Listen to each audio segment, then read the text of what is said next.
about this? You see this? This was in the paper today. A Democratic congressman from Michigan, John Dingell, wants to add an additional 50-cent tax on every gallon of gas. How many think that'll reduce the demand for gas? How many think it'll reduce our demand for morons in Congress? Yeah. Jay Leno just walked away, not just from a show or a stage, but from everything. Moments ago, he looked into a lens and delivered a message so raw, it felt like a eulogy for his own career. He's shutting down the garage. He's handing over the keys. But why now? After surviving third-degree burns and a motorcycle wreck, we thought he was indestructible. We were wrong. The crazy part is, the specific reason for this sudden exit has been hiding in plain sight for months, and when you hear it, it's going to break your heart. A diagnosis in the dark. It's not that simple, though. You look at Jay Leno and you see the denim shirt, the silver hair, the endless energy. You see the guy who took over The Tonight Show and held onto it with a grip of steel. I was going to give you some advice that would actually save your career right now. Do you want to hear it? No, I don't. You want to hear it? I don't want to save my career. All right, I want to save something else. What? Your zipper is down. But the man sitting in that Burbank garage today wasn't the titan of late night. He was just a man who had finally run out of road. When the news broke, it didn't come through a press release or a flashy agent. It came from Jay himself, surrounded by the chrome and steel of a life's work that he can no longer hold on to. Basically, the atmosphere in the video was wrong from the very first second.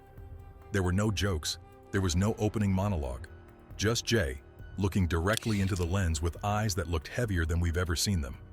He started by saying, "I've lived a blessed life." And usually, that's the setup for a punchline. But this time, the punchline never came. Instead, he dropped a hammer that shattered the hearts of millions of fans. He confirmed what whispers in Hollywood had been suggesting for months. The ride is over, but here's the catch. It wasn't just a retirement announcement. We've heard those before. This was a surrender. Jay admitted that his health has been a constant uphill battle since the string of accidents that nearly killed him in 2022 and 2023. We all saw the headlines. American TV host Jay Leno is suffering from serious burn following a car fire. Mr. Leno was in the garage which stores his vast car collection when one of the vehicles erupted into flames. More than 180 cars are stored there. According to TMZ, the left side of his face was badly burnt. The garage fire that left him with third-degree burns. The motorcycle crash that broke multiple bones. We saw him joke about it on talk shows, dismissing it as bad luck with gas and gravity. Everyone's obsessed with his toughness, with how quickly he bounced back. But what most people don't realize is that the bounce back was a facade. The terrible news confirmed today is that the physical toll of those accidents didn't just heal and vanish. It lingered. It compounded. Jay revealed that he has been diagnosed with a condition that makes every day a struggle, a complication of the nervous system stemming from the trauma his body endured. He admitted that his doctors have finally given him the ultimatum. Stop now or you won't be walking in a year. For a guy whose entire identity is built on movement, on driving, on working, on being the guy who does 150 stand-up gigs a year, this is a death sentence for his lifestyle. He looked at the cars behind him, some of them worth millions of dollars, and said something that made the cameraman choke up. "You can't take your garage with you." It was a haunting acknowledgement of mortality from a man who spent decades seemingly outrunning time. And get this, he's not just parking the cars, he's giving them away. In a move that has stunned the collector car world, Jay announced he is liquidating a massive portion of his legendary collection. We are talking about vehicles that are pieces of history, machines he spent thousands of hours restoring with his own hands. He's donating the proceeds to a foundation for young mechanics and engineers. He said, "These cars gave me purpose, but they deserve to inspire the next generation, not collect dust behind locked doors." It's a noble gesture, sure, but it's also a sign of finality that has terrified his friends. You don't give away your life's work unless you know you're never going back to it. This is the part that truly breaks you down. Jay Leno isn't just retiring from TV, he's retiring from being Jay Leno. The garage was his sanctuary. It was the place he went when the world was loud. Giving it up symbolizes the closing of the only chapter that really mattered to him outside of comedy. The reaction was immediate. Social media flooded with tributes, but also with shock. Jay Leno retiring trended globally within minutes. But amidst the noise, The silence of the man himself was the loudest part. He didn't ask for pity. He didn't ask for a telethon. He just asked for understanding.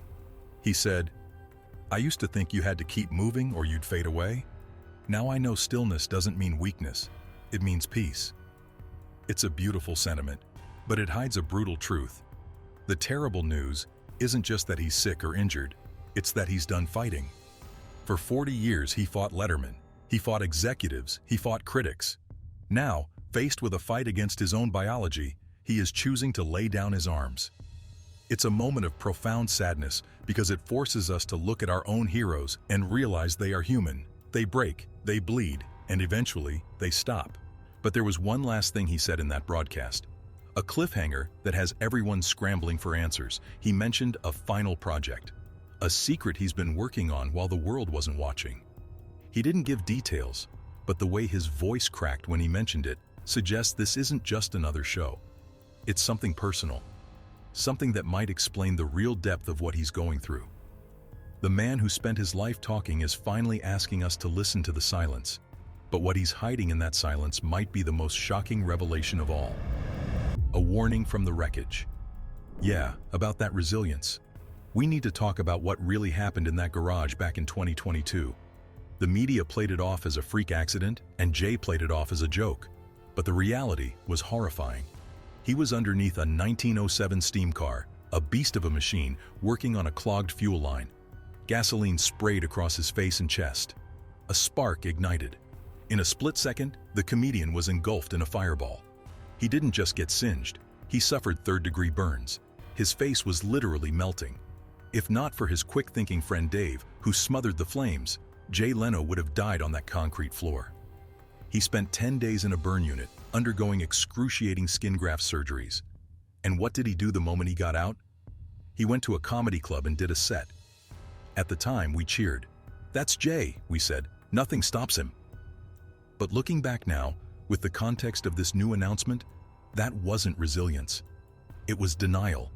It was a man terrified of stopping, terrified of what he would find if he let the pain actually hit him. He pushed his body past the red line, and then, barely 2 months later, gravity came for him. He was on a vintage motorcycle, turning through a parking lot, and a wire strung across the path clotheslined him. He went down hard. A broken collarbone, 2 broken ribs, cracked kneecaps. For a man in his 70s, this is catastrophic trauma. Again, he joked, he made light of it. But the body keeps the score. So here's the deal. The doctors told him back then to slow down. They told him that the nerve damage from the burns combined with the orthopedic trauma from the crash was a ticking time bomb. He ignored them. He kept filming Jay Leno's garage. He kept performing. He kept tinkering. But behind closed doors, the picture was very different. Insiders say that Jay has been living in chronic pain for over a year. The burns, while healed on the surface, left tight, scarred tissue that makes movement stiff. The fractures in his legs made standing for long periods something essential for a stand-up comic. Agony. He started sitting down during interviews. He started taking the elevator instead of the stairs. He started withdrawing. Friends noticed he was skipping the big car shows. Pebble Beach, the Quail, events he never missed. He stopped showing up. When asked, his team would say, scheduling conflicts. But now we know the truth. He wasn't busy, he was broken. He couldn't walk the fields of cars anymore. He couldn't handle the handshakes, the hours of standing, the physical demand of being Jay Leno. The terrible news he confirmed isn't just a sudden diagnosis. It's the accumulation of trauma. It's the bill coming due. The nervous system complications he mentioned are likely a result of this relentless stress on an aging body. Reports suggest he's dealing with neuropathy, a condition where nerves misfire, causing weakness, numbness, and pain. It takes away your balance. It takes away your dexterity. For a mechanic, losing your hand's precision is like a pianist losing their hearing. It's heartbreaking to realize that the very thing he loved, the machines, the grease, the speed, is what ultimately broke him down. The cars gave him life, but they also took his vitality. In his announcement, he alluded to this irony. He touched a scar on his hand and said, "You pay a price for passion. I paid it gladly, but the account is empty now." And that's putting it lightly. The physical decline has clearly affected his mental state. Jay was always the optimist, the guy with the chin up. But pain changes you. Constant, grinding pain wears down even the strongest spirit. The Jay we saw in this final broadcast was softer, quieter. The frantic energy was gone, replaced by a heavy, sorrowful acceptance. He spoke about the silence of the garage. Before, that silence was a comfort.